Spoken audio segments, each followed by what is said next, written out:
Good morning from the office, North Georgia's only live online morning show. I am your host, BKP. Good morning, North Georgia.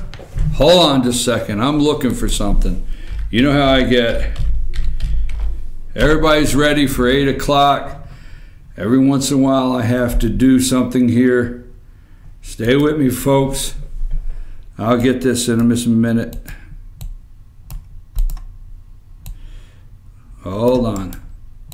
I'm trying to get my Twitter back up. You know, I had to. There we go. Maybe this will work. And it did. I'm in. I mean, I have to keep up with the president. And I have to keep up with my Twitter feed, right? Good morning, folks. Where do you start? Do you start with 6th grade humor? I mean, how can you go wrong Tuesday morning with a little 6th grade? You know what? If the guys are in 6th grade, you gotta love this one, right? Nothing like sending a wiener to prison, right? Where's my picture? This is how do you not open with wiener jokes? I mean, you remember when Jimmy Kimmel and those guys thought they were funny and they did, all the wiener jokes and stuff like that instead of Jimmy Kimmel thinking he needed to be the authoritarian on our health care. Remember that? The old days? Anthony Weiner gets hard time. How about that for the headlines in the New York Post, right? Anthony Weiner got a stiff dose. Oh, they just keep going with the 6th grade humor. A stiff dose of reality Monday as a judge slapped him with nearly 2-year sentence for sexting with a 15-year-old girl. All right. Well, I just had this. How can you not start with? Can you see cell block C? This new Wiener has arrived. Wiener in cell block C. All right, okay, enough of that. I had to start somewhere. Let's take that down. Get the Wiener off the screen.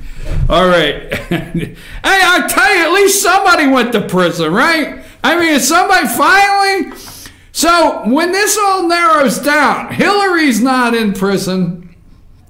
You know, Uma Abedin, which is filed for divorce, is not in prison. Nobody's in prison, okay? But the Wiener's going. All right, I'm sorry.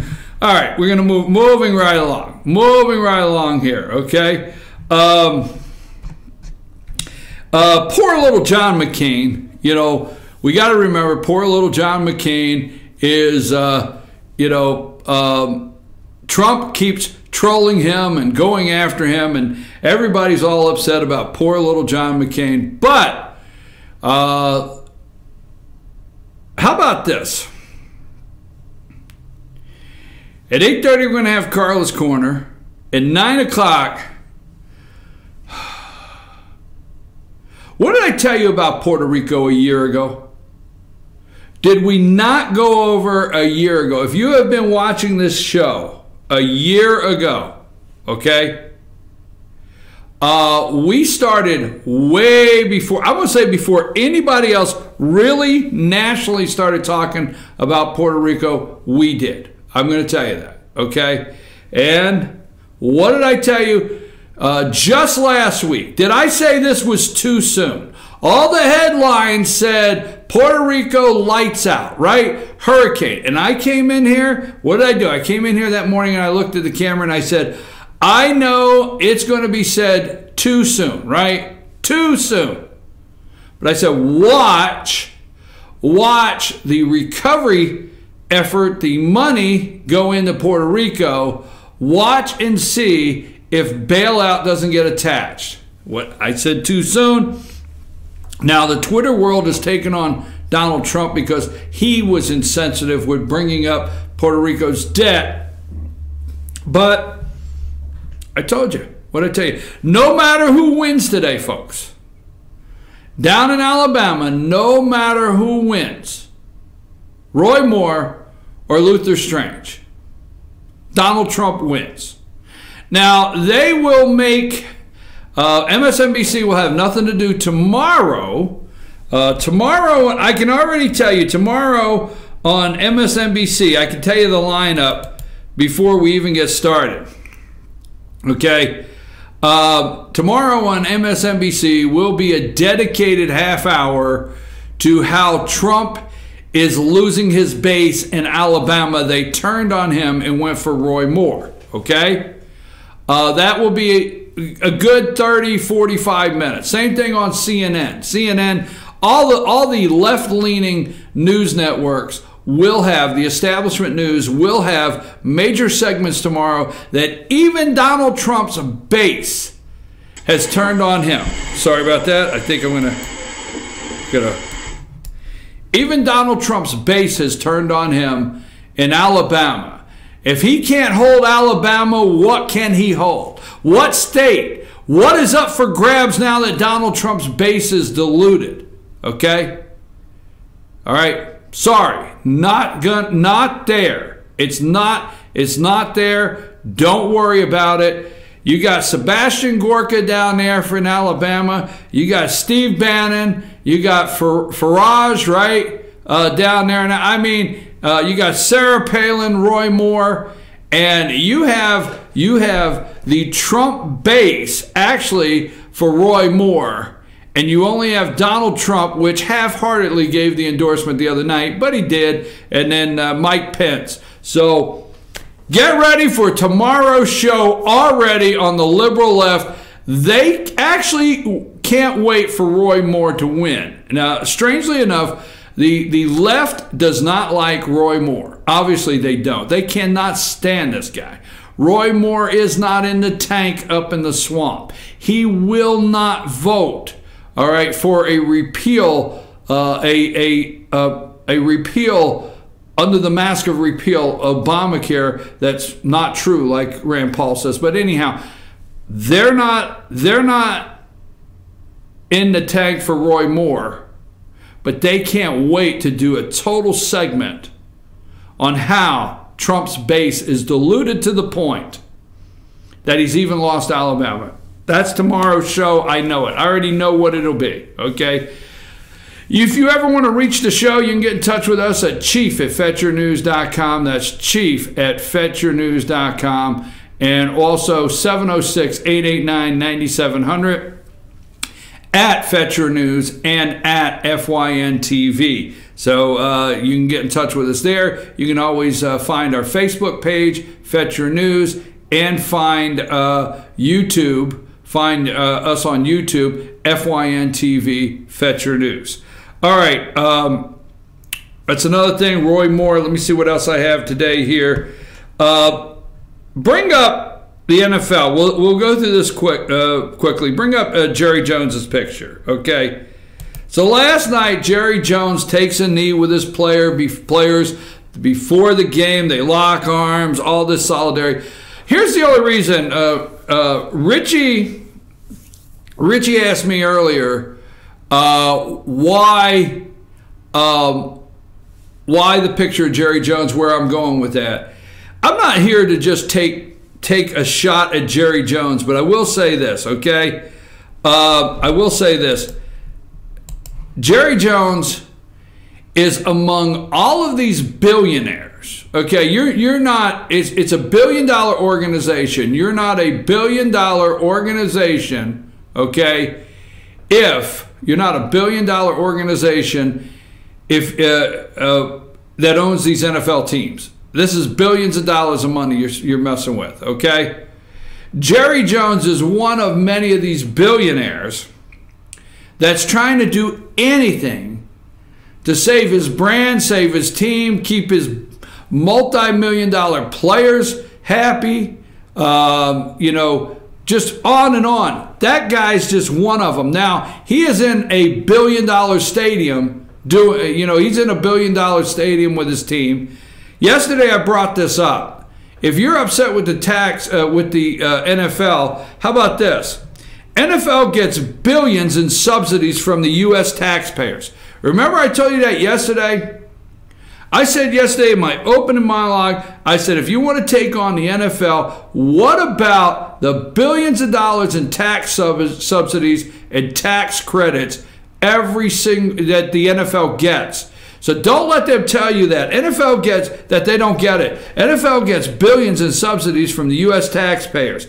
If you're a U.S. taxpayer, then you've subsidized the wildly profitable National Football League, regardless of whether you're a fan. Okay? The NFL is the most profitable pro sports league in U.S., ranking in an estimated $1 billion profit on $1 billion in profit on $10.5 billion in revenue last season. Figures that are sure to increase this year. Those massive profits are made possible in part by billions of taxpayer dollars that local governments spend on teams, coupled with tax breaks worth hundreds of millions for teams, the leagues, their sponsors, and their fans.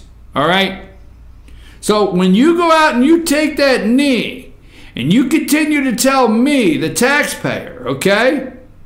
You continue to tell me that you have that right to go into that stadium, okay? You're playing in a stadium that I helped subsidize. I brought this up yesterday. I'm serious. I brought this up yesterday. Hold on just a minute. I got another one here that I want to talk about.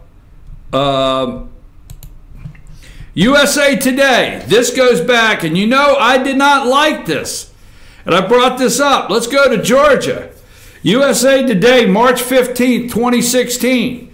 Super Bowl ticket tax exemption heads to Georgia governor's desk.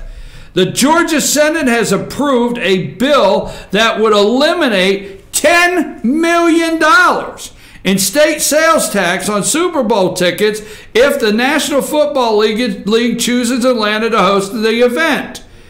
It goes to Governor Nathan Deal, who has supported it along with Atlanta Mayor Kasim Reed. The same exemption would be granted to other sporting events expected to generate at least $50 million in revenue.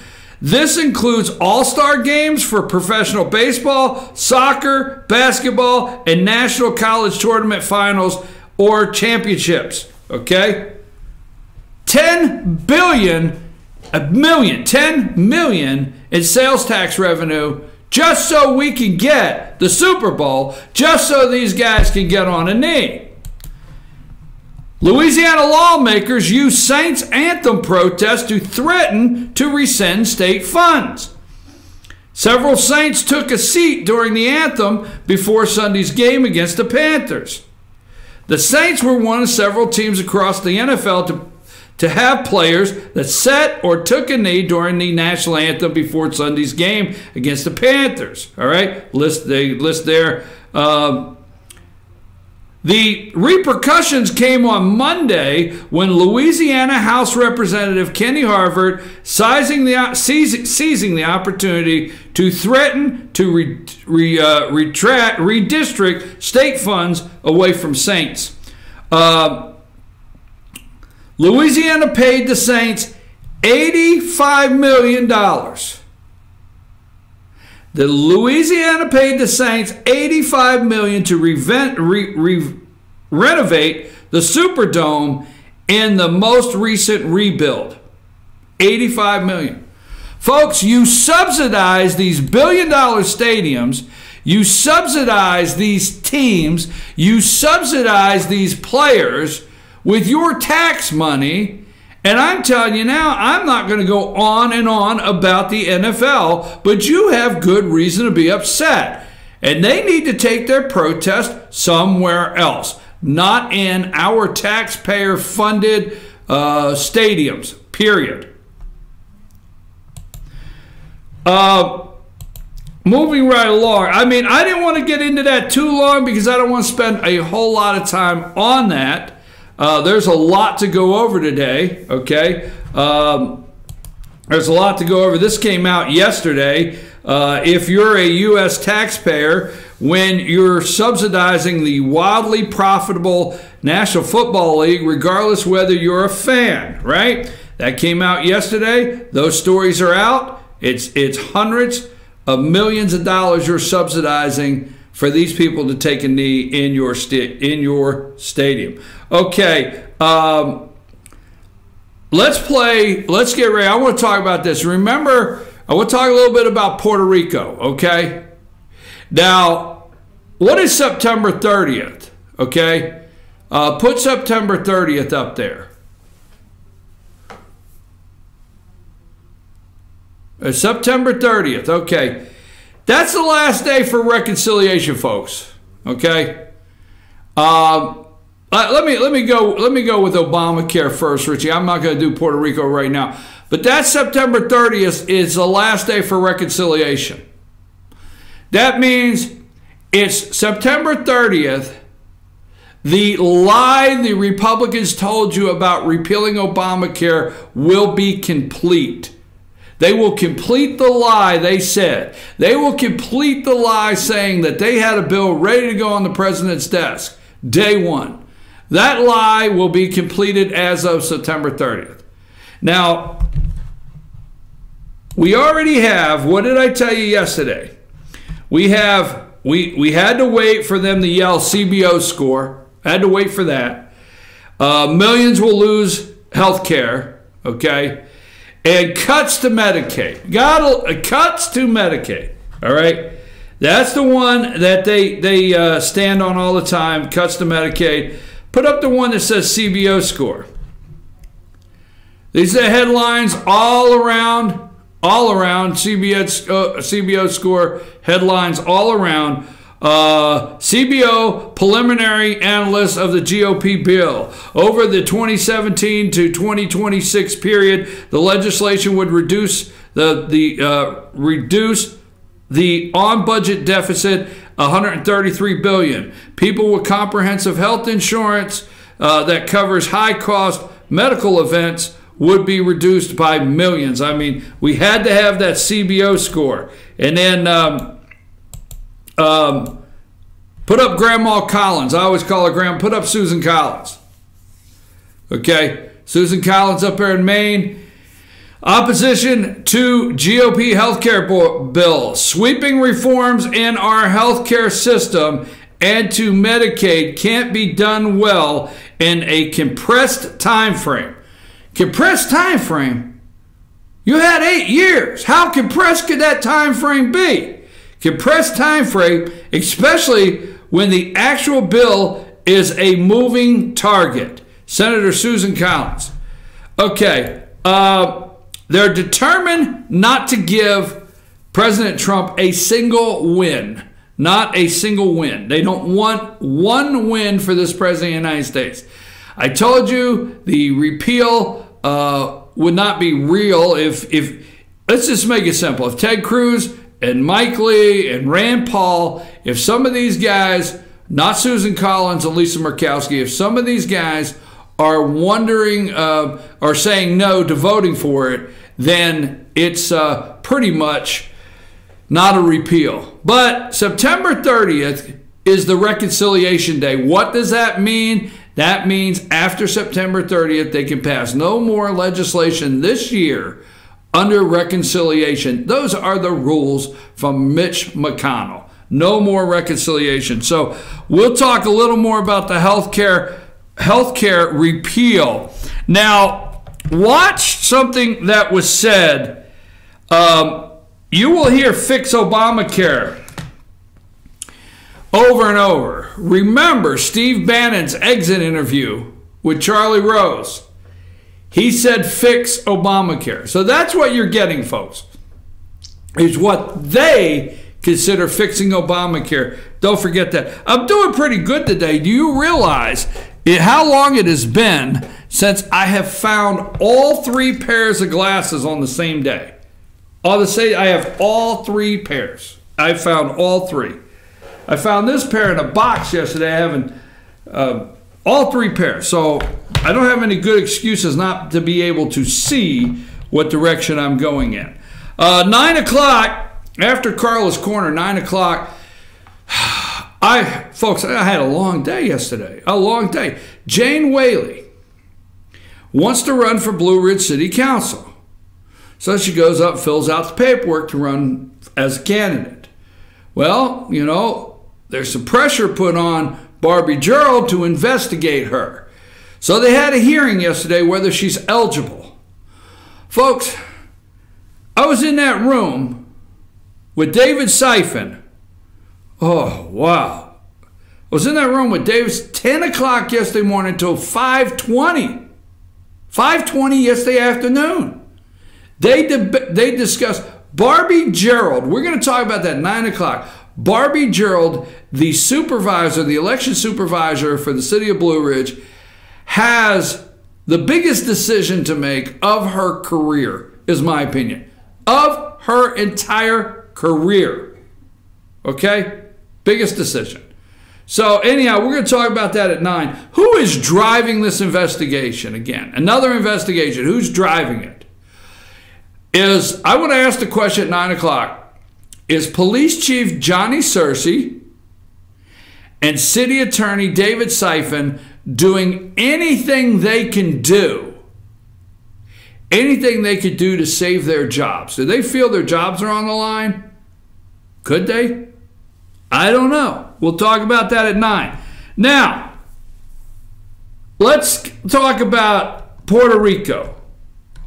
Whether it bores you or not, okay? Go to the video of Paul Ryan lying to us as always. I'm sorry, that wasn't nice. That wasn't nice. Just go to the video of Paul Ryan there.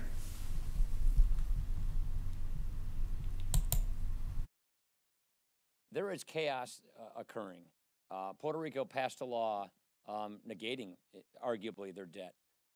We want to bring order to the chaos. And the need for Puerto Rican legislation is to bring order to the chaos. And my number one priority as Speaker of the House with respect to this issue is to keep the American taxpayer away from this. There will be no taxpayer bailout.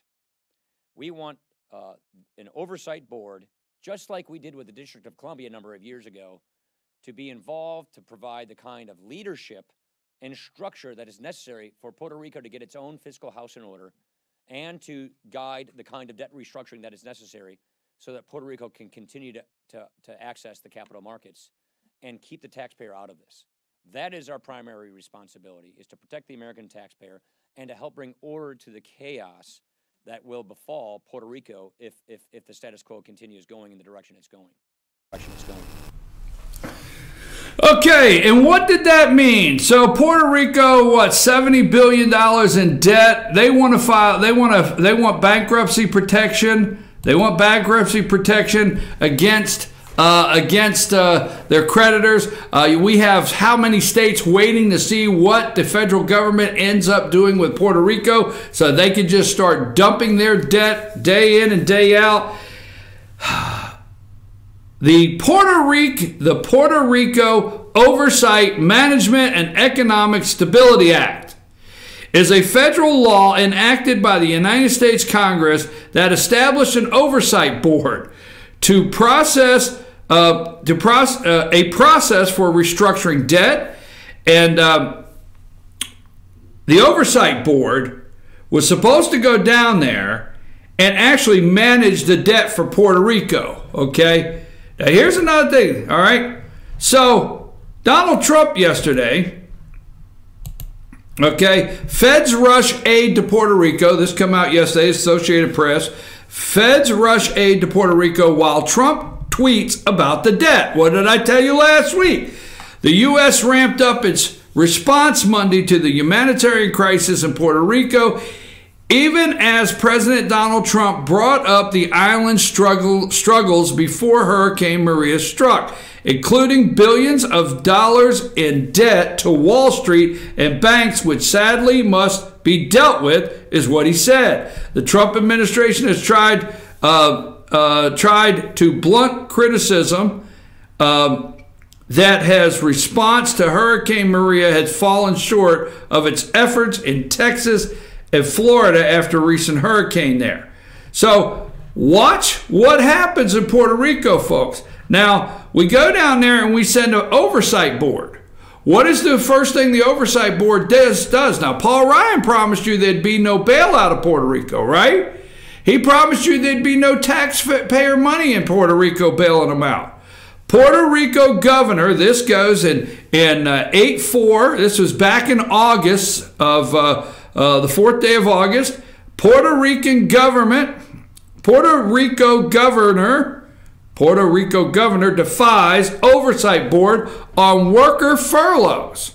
The Puerto Rico governor, Ricardo Rosello, on Friday said he would not implement a government worker furlough mandated by the federal appointed fiscal oversight board. This is back in August. No, we're not making any cutbacks. The oversight board established by the Puerto Rico Oversight Management and Economic Stability Act, that's what Paul Ryan just promised you, okay?